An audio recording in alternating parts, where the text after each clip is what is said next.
PSC rank ലിസ്റ്റിന്റെ കാലാവധി തീരാൻ ആഴ്ചകൾ മാത്രം ബാക്കി നിൽക്കെ തലസ്ഥാനത്ത് സമരം തുടർന്ന് സിവിൽ പോലീസ് ഓഫീസർ ഉദ്യോഗാർത്ഥികൾ 17 ദിവസങ്ങൾ പിന്നിടുന്ന സമരം വ്യത്യസ്തമായ പ്രതിഷേധത്തിലൂടെയാണ് ഇവർ മുന്നോട്ട് കൊണ്ടുപോകുന്നത്. ലക്ഷ്യം നേടുന്നതുവരെ സമരം ചെയ്യാനാണ് ഇവരുടെ തീരുമാനം.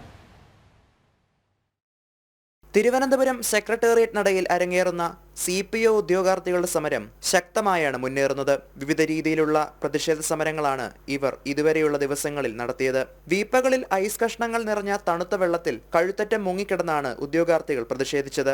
സമരത്തിന് പിന്തുണ പ്രഖ്യാപിച്ച് പല യുവജന സംഘടനകളും രംഗത്തെത്തി.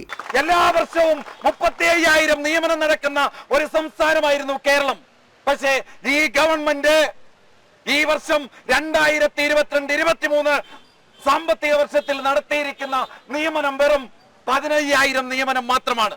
എങ്ങനെയാണ് അഭ്യസ്ത വിദ്യരായിട്ടുള്ള ചെറുപ്പക്കാർ പഠിച്ച് എങ്ങനെയാണ് മുന്നോട്ട് പോകുന്നത്? ജീവിക്കുവാനായിട്ട് ഈ രാജ്യത്ത് പറ്റില്ല എന്നതുകൊണ്ട് പാർട്ട് ടൈം ജോലി ചെയ്യുവാനായിട്ട് യൂറോപ്യൻ രാജ്യങ്ങളിലേക്ക് ചെറുപ്പക്കാർ പോയിക്കൊണ്ടിരിക്കുന്ന സാഹചര്യമാണ്. അപ്പോൾ മുഖ്യമന്ത്രി പറയുന്നു മസ്തിഷ്ക ചോർച്ച തടയും. എങ്ങനെയാണ് ചോരാതിരിക്കുക? CPO റാങ്ക് ഹോൾഡേഴ്സ് ഇവിടെ ഐസ് വെള്ളത്തിൽ കിടക്കുകയാണ്. 13,000-ഓളം പേർ ഉൾപ്പെട്ട റാങ്ക് പട്ടികയിൽ നിന്നും ഇതുവരെ നിയമനം ലഭിച്ചത് 3,019 പേർക്ക് മാത്രമാണ്.